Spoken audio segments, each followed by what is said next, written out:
আমরা চলে এসেছি এবিটি এর পেজ 26 4-1। এখানে কি বলছে, একটি অংশীদারি ব্যবসায় 3 জনের মূলধনের অনুপাত 3:8:5 এবং প্রথম ব্যক্তির লাভ তৃতীয় ব্যক্তির লাভের থেকে 60 টাকা কম হলে ব্যবসায় মোট কত টাকা লাভ হয়েছিল, এটা আমাদের বের করতে হবে। তো অঙ্কটা কিভাবে করব? অঙ্কটা একদমই সোজা। অঙ্কটা করার আগে সেই জন্য আমাদের এখানে যেটা ধরে নিতে হবে, যে অনুপাতে আমাদের এখানে মূলধনের অনুপাত দিয়েছে সেই অনুপাতেই আমরা সেই হিসেবে আমরা মূলধনটাকে লিখব। ধরি মূলধন যথাক্রমে কত কত 3x, 8x এবং 5x এত টাকা।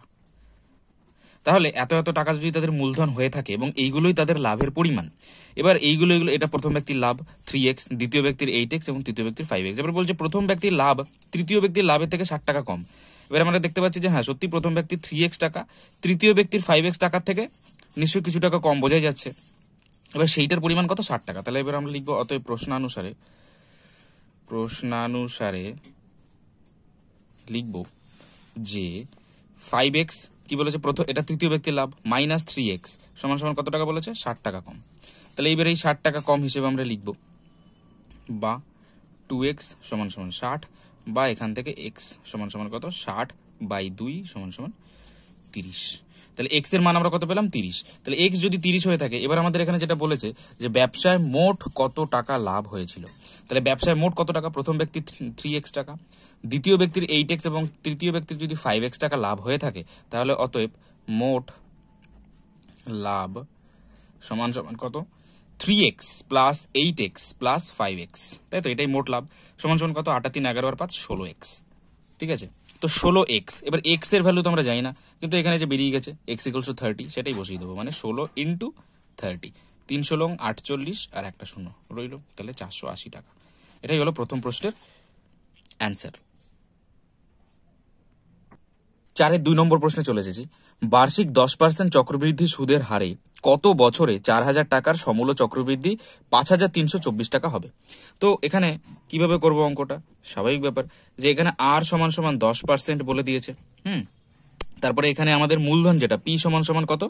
4000 টাকা বলেছে এবং সমূল চক্রবৃদ্ধিকে আমরা a দিয়ে প্রকাশ করি, সেটা কত? 5324 টাকা বলেছে। এখন আমরা কি জানি? আমরা জানি, এখানে লিখবো আমরা জানি বলে a সমান সমান p × 1 + r/100⁴n, এটাই তো ফর্মুলা, তাই না? এবার কত বছরে, যে বলেছে কত বছরে, মানে আমাদের এনটাই বের করতে হবে। যাই হোক, এবার যা যা বলেছে সেগুলোর ভ্যালু বসিয়ে দিই। a = কত বলেছে? 5324 সমান সমান p কত? 4000 × 1 + r এর ভ্যালু আমরা বলে দিয়েছে 10/100⁴n। ঠিক আছে, n। এবার দেখা যাচ্ছে তো n। এবার আমরা কি করব? এবার এই দেখতে পাচ্ছি ভেতরের যে 10, এই একটা শূন্য একটা শূন্য কেটে দেবো, বা পরের লাইনে আমরা লিখবো 5324 সমান সমান 4000 ইন্টু, এখানে ডাইরেক্ট নিচে 10টাকে লসাগু নিয়ে নেবো, আর উপরে 10কে 1 দিয়ে ভাগ করলে কত থাকে? 10 + 1n, বা আবার লিখবো 5324 সমান সমান 4000 ইন্টু উপরে কত হলো? 11, নিচে হলো 10n। এবার আমাদের তো এনটাকে বের করতে হবে, তাহলে এই পুরোটাকে বাঁ দিকে নিয়ে আসি। তো পুরোটাকে যদি বাঁ দিকে নিয়ে আসি, তাহলে হবে 4000 × 11/10n। ঠিক আছে, ইকুয়ালস টু, আর বাঁ দিকে যেটা ছিল সেটাকে ডান দিকে নিয়ে চলে গেলাম, এটা নিয়ে যাওয়াই যায়, নিয়ম আমরা জানি। তো এবার কি করব? 11/10n খালি বাঁ দিকে রাখবো, কারণ খালি তো n টু দি পাওয়ার পাওয়ারে রাখা যায় না, এই সংখ্যাটা শুদ্ধ রাখতে হবে। সমান সমান, তাহলে এটা বাদ বাকি কি ছিল? × 4000 ছিল, তাহলে × 4000টা ডান দিকে গিয়ে ভাগ 4000 হয়ে যাবে, তারপরে নিচে 4000 ভাগ চলে আসবে। এইবার আমরা দেখতে পাচ্ছি এরকম ধরনের যখন কোন একটা ফর্ম তৈরি হবে, এরকম একটা ইকুয়েশন তৈরি হবে, তখন আমরা কি করব? যে দেখব যে বাঁদিকে এই যে দুটো সংখ্যা থাকবে, ডান দিকেও সেই দুটো সংখ্যারই নিশ্চয়ই কোনো স্কোয়ার হবে, নিশ্চয়ই কোনো কিউব হবে। তাহলে নিচে আমরা 10 দিয়ে বোঝা সহজ, 11 দিয়ে একটুখানি অসুবিধা হয়। তো 10 দিয়ে যদি আমরা দেখি, তো 10-এর কিউব বা স্কোয়ার কিছু হয় কি? 4000 হয় না, কিন্তু কোনটা হয়? 1000 হয়। তার মানে কি নিশ্চয়ই এখানে 1000 আসবে নিচে। ঠিক আছে, তো 1000 আসতে গেলে কি করতে হবে? 4 দিয়ে কাটাকুটি করতে হবে। তাহলে ফার্স্ট একটা 4 দিয়ে কাটাকুটি করি, তাহলে 4 দিয়ে কাটাকুটি করলে এটাও যাচ্ছে, দেখতে পাচ্ছি 1000 দিয়ে, আর এটাও যেতে হবে, না হলে অঙ্কটা হবে না। তাহলে 4 × 4 = 13, 3 এ 4 12, 1 12, 3 এ 4 12, 4 কে 4। তো এবার একটা জিনিস বোঝাই যাচ্ছে যে নিচে এই 1000টা কিসের কিউব হয়? 10-এর কিউব হয়, তাই না? নিশ্চয়ই নিচেরটা যখন 10-এর কিউব হয় উপরেরটা 11-র কিউব হতেই হবে। তো যখন উপরেরটা 11-র কিউব হবে তাহলে আমরা জিনিসটাকে এভাবে লিখতে পারি, বা 11/10 টু দি পাওয়ার n সমান সমান 11 টু দি পাওয়ার কিউব এটা হয়, আর নিচে 10 এর কিউব হয় এটা। আর এটাকে যদি একটু ভালো করে আমরা লিখি তাহলে 11/10 to the power whole cube. বোঝা যাচ্ছে?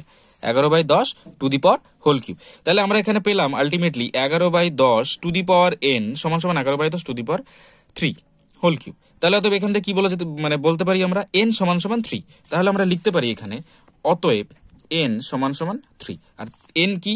n হচ্ছে হলো সময়, মানে বছর। তাহলে 3 বছর। এটাই হলো আমাদের অ্যান্সার। তার মানে 4-এর 2-এর যে প্রশ্নটা, সেই প্রশ্নটার আমাদের যে অ্যান্সার সেটা হচ্ছে হলো 3 বছর। বোঝা যাচ্ছে?